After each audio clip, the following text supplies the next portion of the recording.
Welcome. So, to give you a quick overview of what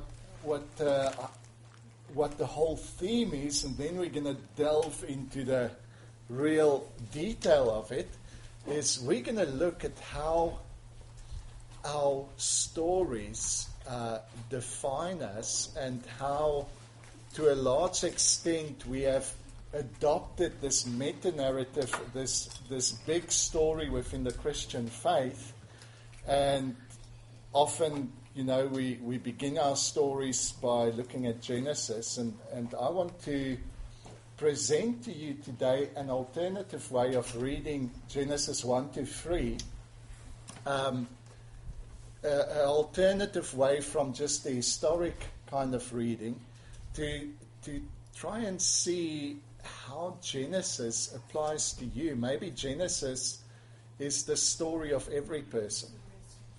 And how do we read it with such relevance? Now, first of all, when we speak about story and narrative, we're not just speaking of something abstract. I think to a large extent, each one of us are a story. I think the psychologists will say it this way. They call it the autobiographical self. And the reason, the way in which they say this autobiographical self develops is that from the youngest age, humans are creatures who seek for meaning. We seek meaning in the events of our lives. So we're not just happy with things happening. We want to know, what does it mean? And as we start searching for meaning, we start stitching the events together, because there's nothing that gives events more meaning than being part of a storyline, an actual narrative that's heading somewhere. And subconsciously what we do is we look back at our memories and our experiences. We ask, what is it in our story that connects all those events, that gives it meaning? And the answer that comes to us is that there's nothing more central to our memories than the I that remembers them. There's nothing more central to our experiences than the self that experienced them. And so we find ourselves in our story. Now, maybe I must say it a different way for you to kind of grasp the significance of what your story means. What this is saying is, it's not that you have a story. It's more like you are a story. And maybe the best way in which, well, one of the ways in which it's demonstrated and made so visible for people is with certain kinds of memory loss, maybe with old age, etc. You would realize that it's not that the person remains the same person but just lost their memory.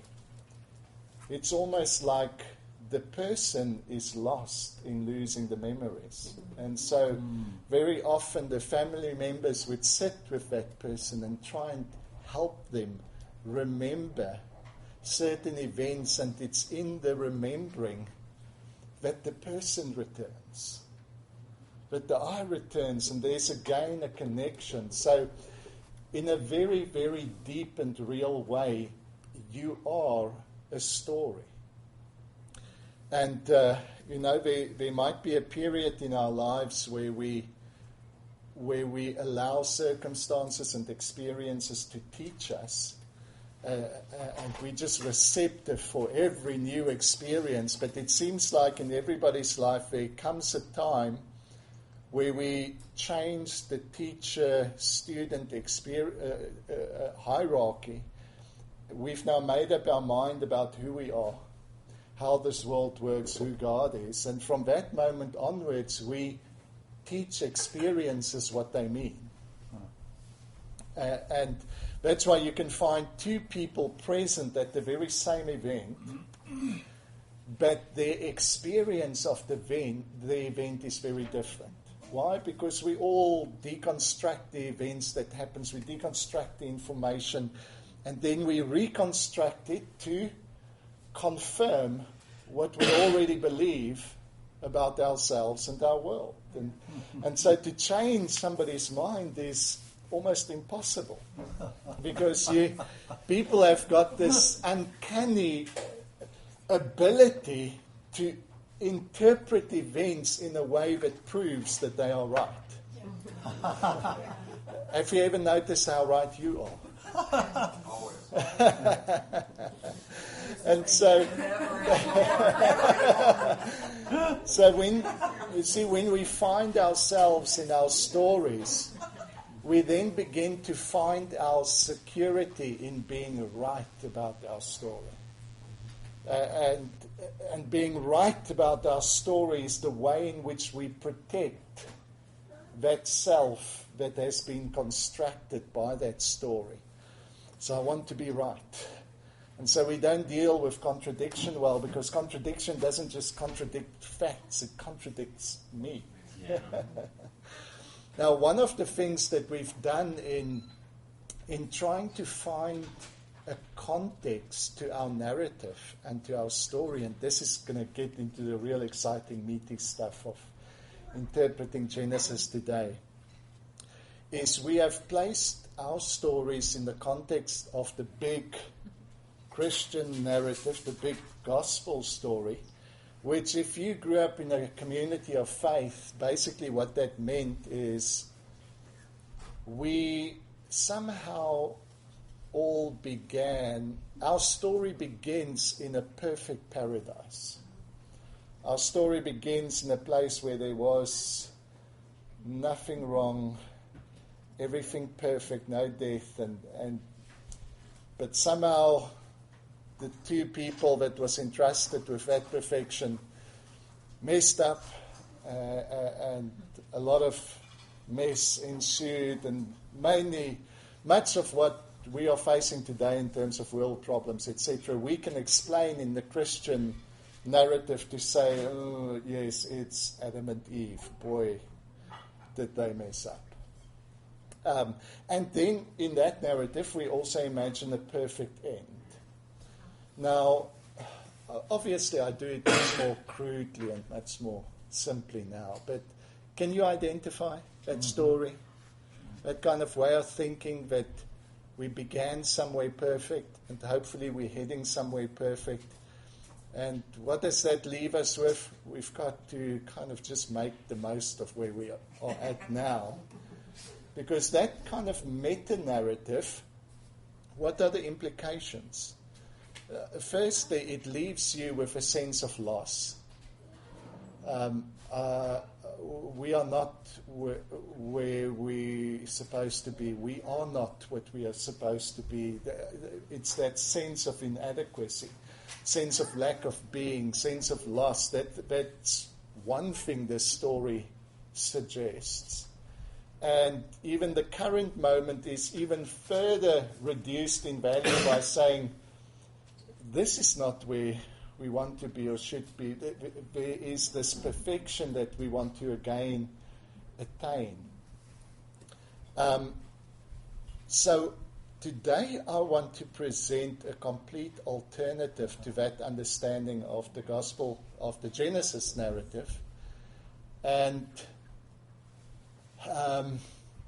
although this might be new, this has been part of the Christian conversation for generations. It has just been a bit more obscure. It's never been that popular because, you know, anything that can help you manipulate people is going to become popular very quickly. But the kind of stories that sets people free, those are always the little obscure alternative stories that others will do their best to keep you from discovering.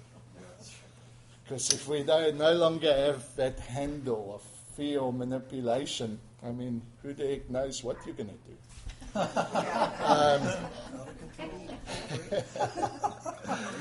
And so,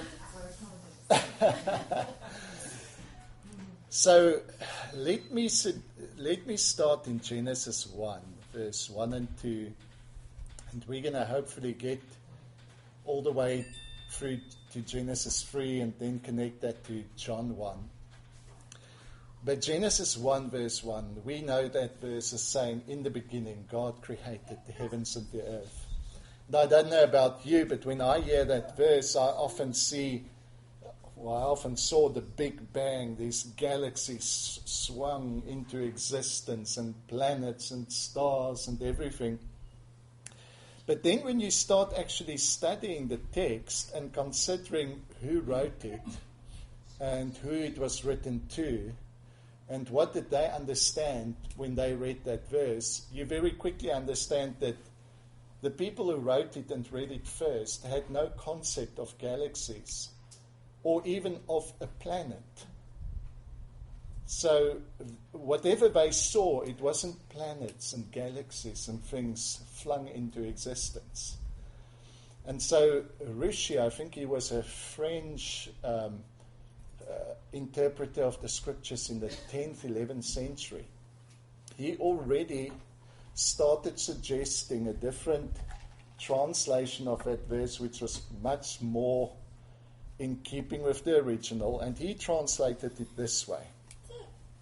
When God began creating the land and the sky, so land and sky, people could relate to that.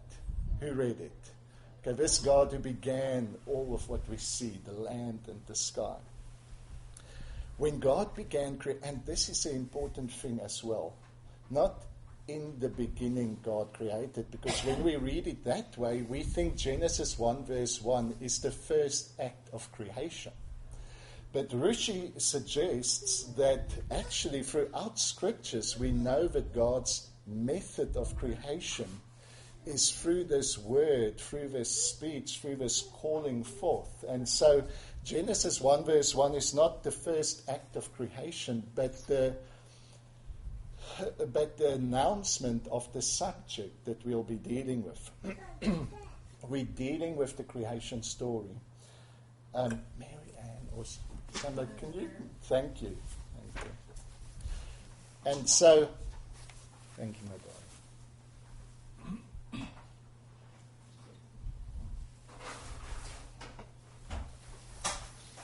So when we read, when God began creating the land and the sky, thanks so much. The earth was tohu bavahu, is the Hebrew. It's this kind of echoing word. We've translated void and wild. One of the translators translated it astonished and bewildered.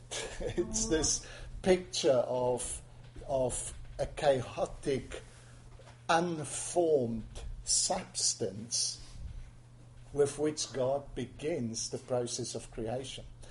And chaos covered the face of the earth. And there was darkness on the face of Tehum, or we've translated it the deep. But they would have realized that word Tehum was a very familiar word, because when Genesis most likely was written, according to most of these scholars, was during the Babylonian exile. And one of the most popular stories during the Babylonian exile is Enuma Elish, which is the Babylonian equivalent for when God began creating. That's the myth that was popular in Babylon. There was Apsu, the male personification of the chaotic waters, and Tiamut, the female personification of these unformed waters. And so they would have recognized there was darkness on the face of Tehum. And so the story sounded very familiar to a origin myth with which most of them were familiar.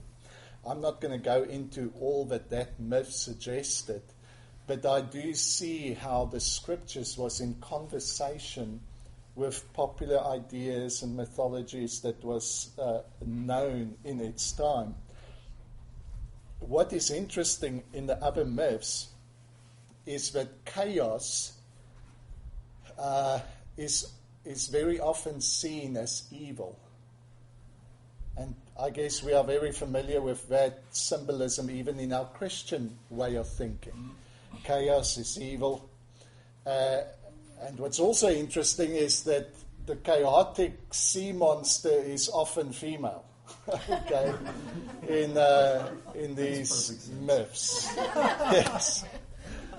And so the Genesis story, and in these myths, it is the dominant, manipulative, omnipowerful male God that comes to put the chaotic, evil female monster into its place. And so you can see how the Genesis story was radically irreligious, radically different from the views that became popular in those days. Because here in Genesis we find a God who begins his work of creation not through an act of violence, but actually when he began... Now, can you conceive the intuition of the writer of Genesis, how radical this is? Because we have developed a theory called creation ex millio, which basically means God creates out of nothing.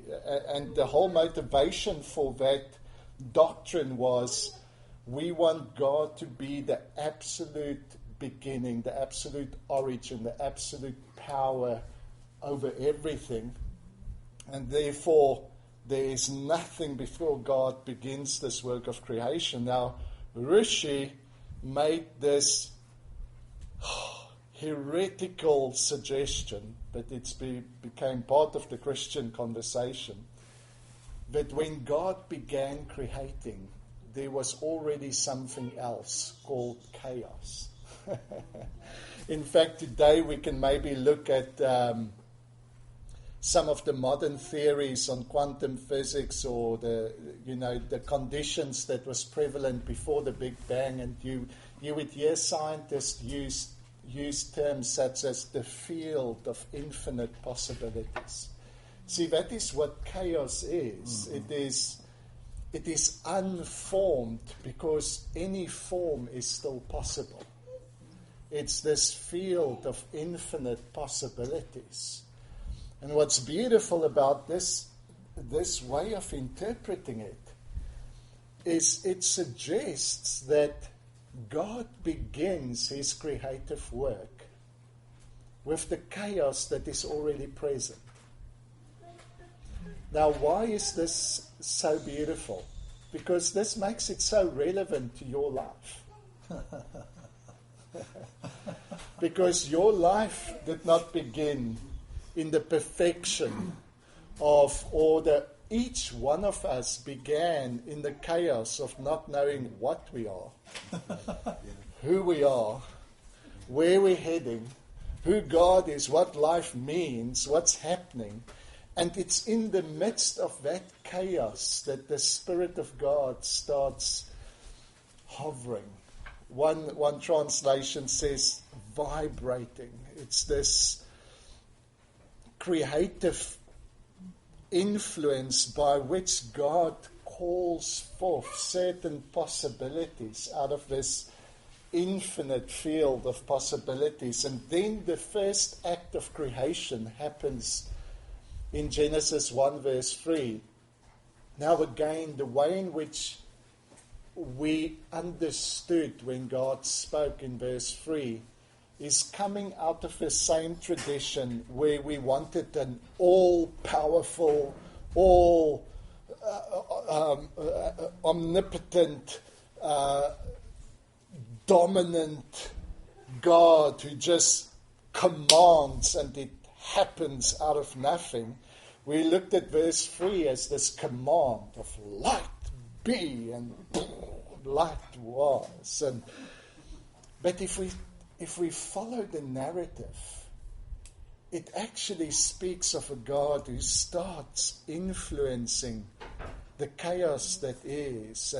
And part of his influence upon this chaotic water is this whisper of desire, this invitation that there is beauty and possibilities and meaning possible for you. So he's the God who calls forth beauty out of chaos. He's the God who calls forth meaning out of this disorder. And so maybe if we read that God spoke, it is not this manipulative, dominant command, but I find it much more useful to think of the whisper of desire, especially if you kind of link it up to Ephesians 1, where it speaks about the God who does nothing except what he desires.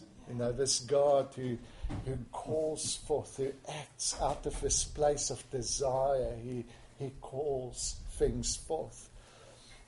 And even, you know, the way in which he says, let there be light. And light was, and he separated. The way in which he creates light is he separates it from darkness.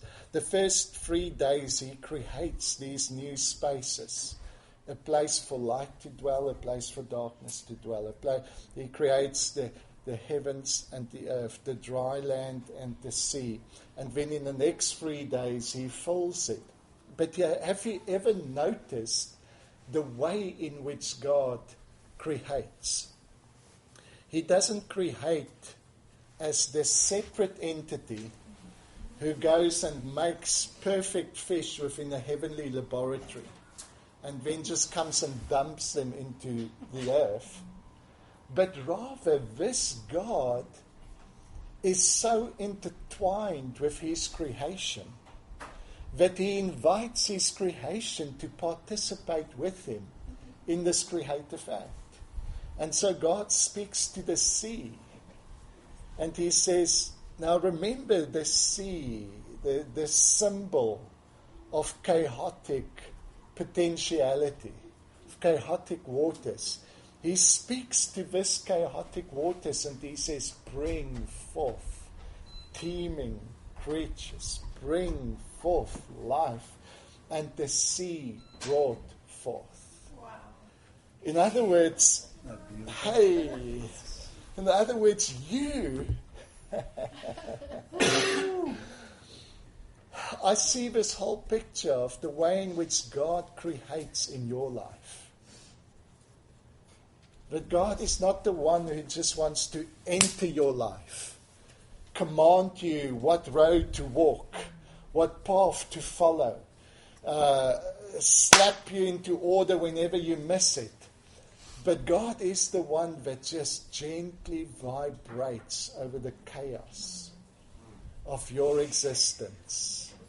And with whispers of desire, continually calls forth life in the midst of the chaos. And there's nothing, the good news is, there's nothing evil about the chaos.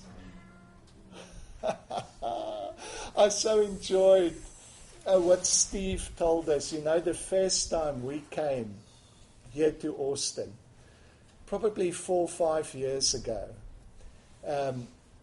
we were sitting in a small little odd venue. It was some little hallway. Somebody was so wonderful to organize it all for us. And afterwards, Danny was still there, and there was just such an excitement. Danny afterwards said, I was waiting for the but all along. I just heard this good news, and I was waiting for but. And it never came. He just started crying. He said, this is just good news. But afterwards, Steve was saying to some of them, we need to get together again, and we need to do something. And I was thinking, I can just see something happening at Steve's house. But at that stage, I don't think he was that keen. And in any case, a year or two we came back, and Steve invited us here, and the house was buzzing with people, and he shared this beautiful vision with me before he actually started opening it up for people to fellowship. Because I think there's a history of maybe a kind of perfection, history of order. And he was sitting, and the Lord was suddenly gave him this vision where Jesus was in the kitchen preparing a meal, and he was chopping these carrots, and it was just flying all over and splashing, and he kind of nervously walked in and said, "Hi, Jesus." I said, "Hi, Steve." And he said, "You're making a mess." Imagine that being the first thing you tell Jesus when you see him in the kitchen. And Jesus just said, "Yes, love is messy." That stayed with me so long. And look at this today. A house full of messy love. But it is alive. It's alive. And so I think that's the picture. That's the picture that Genesis starts drawing out. Yes. That your chaos is not evil. Your chaos has got so much potential. Your chaos is this messy, gooey, watery, unformed substance in which life can happen. And instead of trying to give you a nostalgic longing for some perfection that was somewhere in the past, this God wants to say that this moment is the creative edge upon which He wants to cooperate with you and invites you to cooperate with Him for His thoughts of beauty and meaning to become flesh. God's strategy has always been for the Word to become flesh. God's strategy has always been for these ideas and these meanings and these beautiful intuitions and desires that He has to be embodied, to find realization, not in you becoming more and more spiritual, but rather God wants to become more and more fleshly.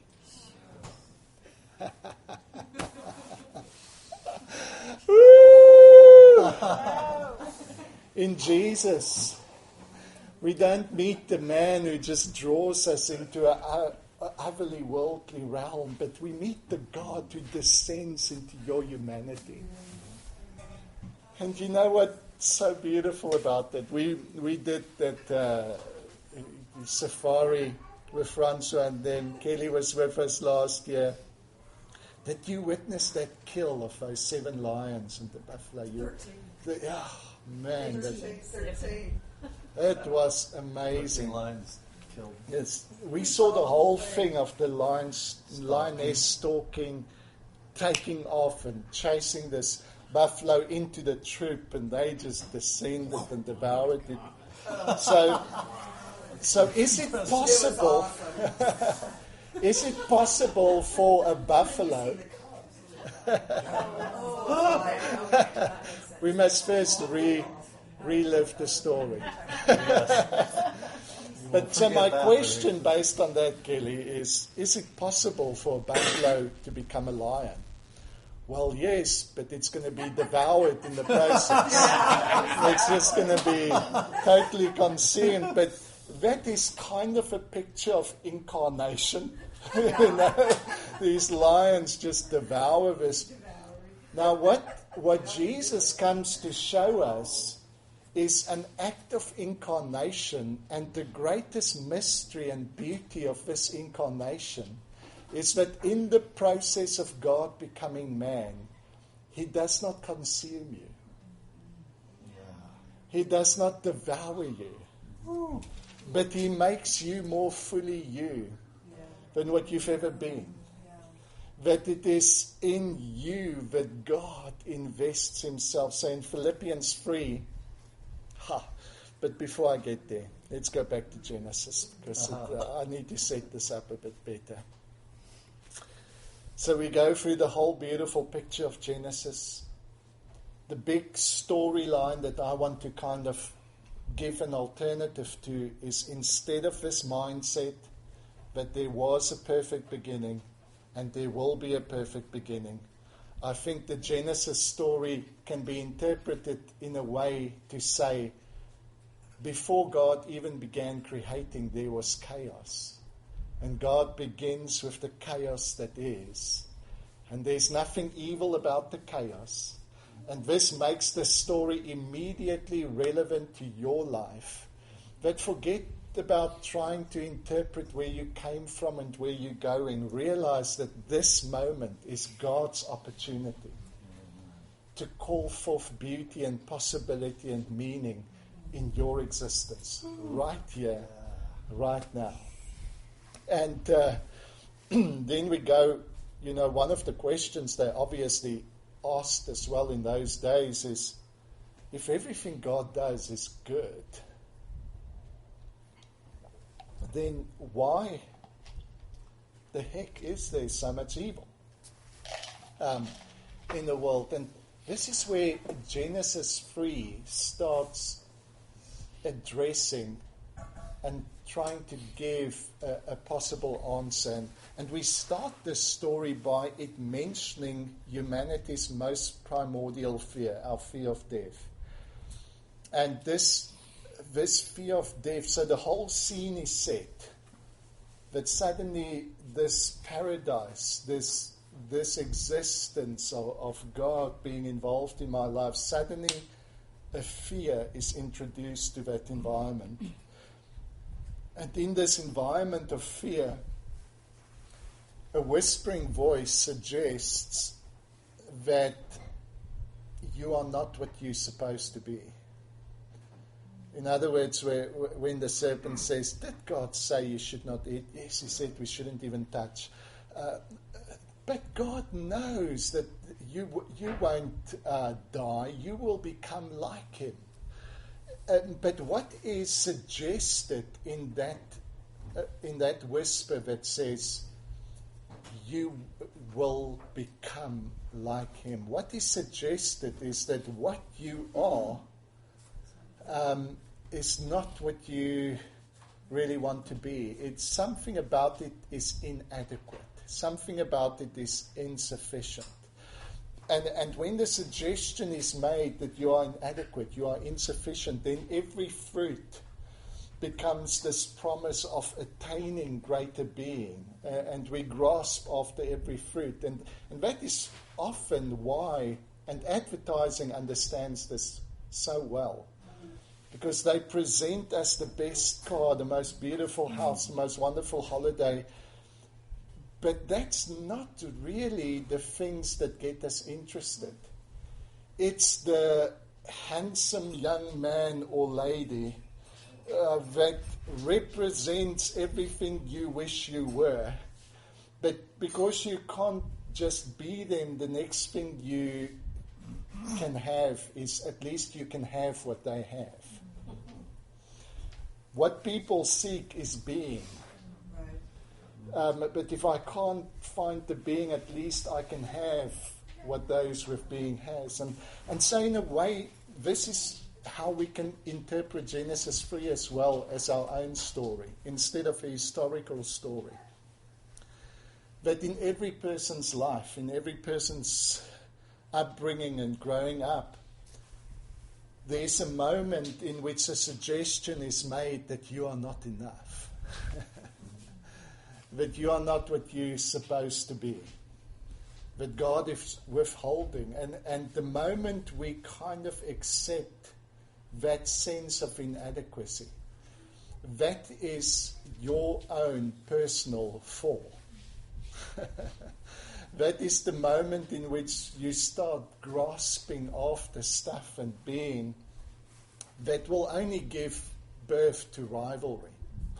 How Jesus turns that picture over in Philippians 3 when we see in Philippians 3 God investing himself into humanity, emptying himself into human form, and he does not consider equality with God as something to be grasped after, but he's just fully satisfied being human. Can you see how he reverses our story? In Genesis 3, we've got the humanity with such a sense of inadequacy that we try to become more like God. In Philippians 3, we've got a God who is so enthralled with what man is that he empties himself into humanity. What sense of inadequacy can remain when you discover that your humanity is what God wanted to be? When you discover that God does not grasp after equality with God, but just empties himself into human form and says, to become human has been my ambition.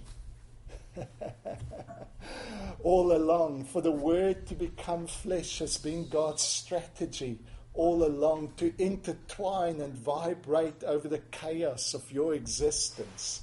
And in the midst of all this chaos, bring forth beauty and meaning. That has been his idea all along. Can you see how that changes this big narrative as well? Instead of just thinking of something historic that has set human history on the wrong path, we can suddenly see, this is my story. The gospel comes to turn my story upside down and announce to me, relax. You don't have to become more like God. You just need to be overwhelmed with the God who wants to become you. And in the process of doing that, he's not going to consume you.